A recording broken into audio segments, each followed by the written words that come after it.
Vauve à 28 ans, imagine ça, juste une seconde.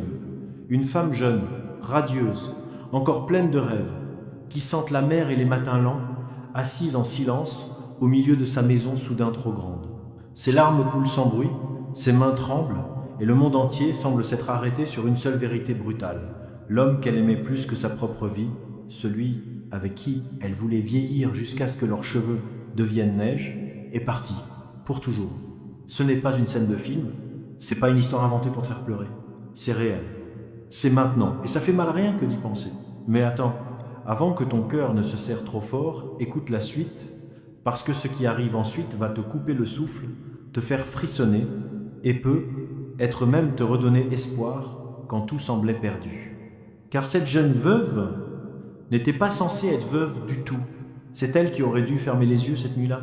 Et ce qui s'est passé à la place est si beau, si puissant, si divin, que tu vas rester scotché jusqu'à la dernière ligne.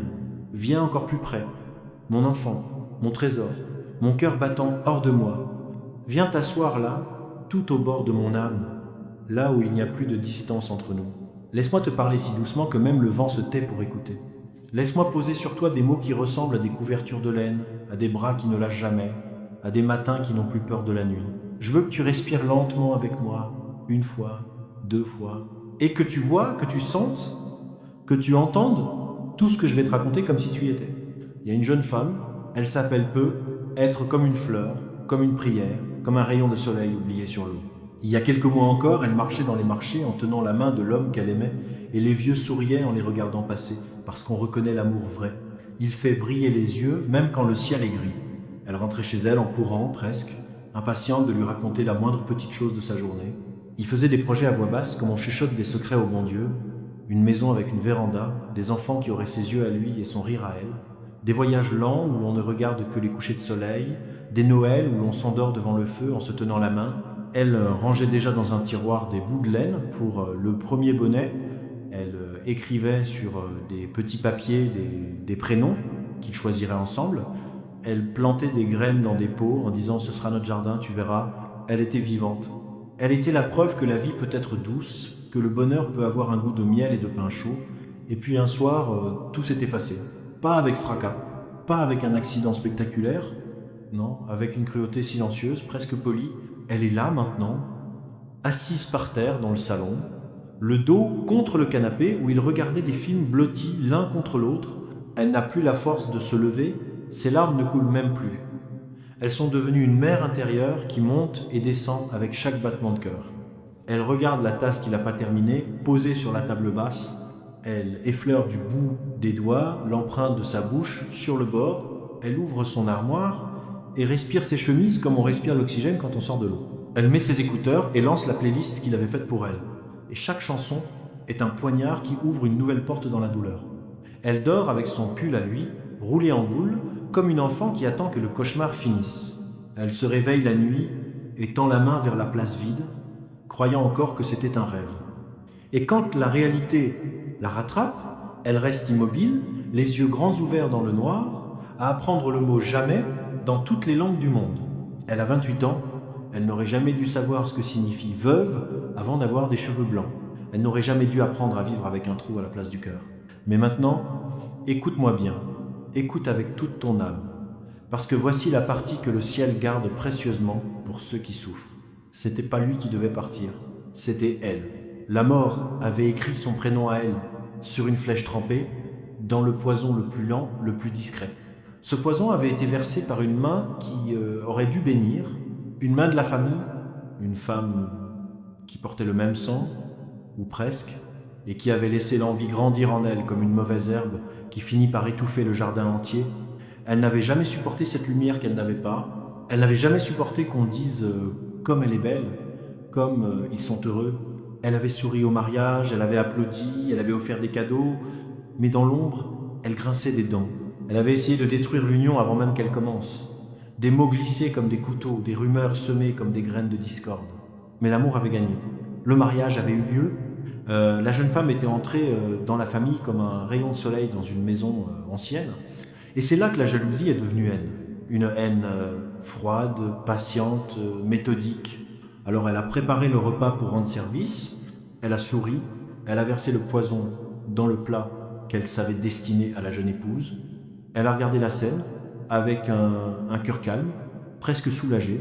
Elle pensait, bientôt le problème sera réglé, bientôt plus personne ne parlera d'elle. Mais l'amour vrai, mon enfant, est plus fort que tous les plans du monde. Ce soir-là, il a fait ce qu'il faisait toujours. Il a pris soin d'elle avant de prendre soin de lui. Il a pris l'assiette. Il a dit quelque chose de simple, de tendre, de tellement lui. Mange d'abord, tu as eu une longue journée, ou peu. Être juste un sourire et un baiser sur le front. Il a porté la nourriture à sa bouche, il a avalé la mort à sa place, il a fermé les yeux en la regardant une dernière fois, comme pour lui dire sans mots, vis mon amour, vis pour nous deux. Et le ciel a renversé la table. Le poison a frappé le cœur qui voulait protéger, pas celui qui était visé. L'amour a gagné. L'amour a gagné en silence, en sacrifice, en beauté absolue, dans la chambre mortuaire, parmi les fleurs blanches qui sentent la fin et le commencement, parmi les bougies qui tremblent comme des âmes en prière, il y avait cette femme aux bras croisés, au visage fermé. Elle ne pleurait pas. Elle regardait la jeune veuve avec une haine mêlée d'incrédulité. Elle n'arrivait pas à comprendre comment son plan parfait avait pu se retourner ainsi. Elle ne savait pas encore que rien n'échappe au regard du ciel, que chaque intention est pesée sur une balance plus précise que toutes les balances du monde, que le mal qu'on sème finit toujours par revenir, même quand on pense avoir été plus malin que la vie elle-même. Et maintenant, mon trésor, mon tout petit, toi qui lis ou écoutes ces mots avec le cœur encore serré, toi qui as peu être pleuré hier soir, ou ce matin, ou il y a 10 minutes, toi qui as marché dans le désert en croyant que personne ne te voyait, toi qui as continué à semer de la bonté même quand on te rendait des pierres, toi qui as choisi de croire encore, même quand tout criait le contraire, je veux que tu saches une chose, une seule, mais que tu la saches jusqu'au fond des eaux. Je t'ai vu, je t'ai toujours vu, je te vois en ce moment même, je t'ai vu quand tu as donné ton dernier morceau de pain, je t'ai vu quand tu as pardonné à ceux qui ne le méritaient pas, je t'ai vu quand tu as dansé seul dans ta chambre pour ne pas sombrer, je t'ai vu quand tu as dit « je crois encore » avec une voix tremblante, je t'ai vu quand tu as pris la main de quelqu'un qui pleurait alors que toi aussi tu avais envie de t'effondrer, je t'ai vu quand tu as souri à un enfant pour lui cacher ta propre peine, je t'ai vu quand tu as prié à genoux le front contre le sol en disant « je ne comprends plus mais je te fais confiance quand même ». Je n'ai rien laissé passer, pas une larme, pas un sourire courageux, pas un merci murmuré dans la nuit. Je les ai tous recueillis, je les ai tous gardés comme des joyaux. Depuis le premier jour où ton cœur s'est tourné vers moi, j'ai commencé à travailler. J'ai fermé des portes qui t'auraient détruit, j'ai ouvert des chemins que tu ne vois pas encore, mais que tu fouleras bientôt en chantant. J'ai combattu pour toi dans des batailles invisibles, j'ai retenu des flèches, j'ai transformé chaque cicatrice en médaille. J'ai changé chaque pourquoi en pour que plus tard tu comprennes. Ce que tu as traversé n'était pas un oubli, c'était une préparation. Je te rendais plus vaste que tes souffrances. Je te sculptais pour porter des bénédictions trop grandes pour l'ancienne version de toi. Je mettais en toi une lumière que les ténèbres n'ont pas réussi à éteindre, parce qu'elle vient de moi. Et maintenant, mon amour, maintenant, lève très lentement les yeux. Sens-tu cette chaleur très douce qui commence à monter dans ta poitrine? C'est moi, je souffle sur les braises de ton cœur pour en faire un incendie de joie. Les rideaux s'entr'ouvrent déjà, très doucement. La lumière arrive, pas en petite lampe, mais en soleil éclatant. Ce qui était caché va jaillir comme une source longtemps retenue. Ce qui était brisé va chanter plus haut et plus beau qu'avant. Ce qui était pleuré va devenir danse, rire, abondance. Je viens avec des bénédictions si grandes que tu devras ouvrir les bras en grand, le cœur en grand, l'âme en grand. Je viens avec des matins où tu te réveilleras en riant avant même d'ouvrir les yeux. Je viens avec des gens qui te reconnaîtront enfin pour le trésor que tu es. Je viens avec des portes qui s'ouvriront toutes seules. Je viens avec des oui, là où il n'y avait que des non. Je viens avec des guérisons si profondes que tu oublieras même le goût de la douleur. La saison des larmes est terminée. La saison des merveilles s'ouvre, comme une fleur au printemps, et tu es au centre de cette floraison. Tiens ma main, fais un pas, puis un autre. Je marche devant toi pour aplanir les montagnes. Je marche derrière toi pour protéger tes pas. Je marche en toi pour te porter quand tu seras fatigué. Tu es aimé au-delà de toute mesure. Tu es porté par des bras éternels. Tu es destiné à briller si fort que ceux qui t'ont fait mal viendront se réchauffer à ta lumière. Respire profondément. Souris, même si c'est encore timide, même si c'est à travers les larmes, écoute le chant tout neuf qui monte déjà dans ton cœur. L'aube porte ton nom. Et elle arrive, maintenant, tout de suite.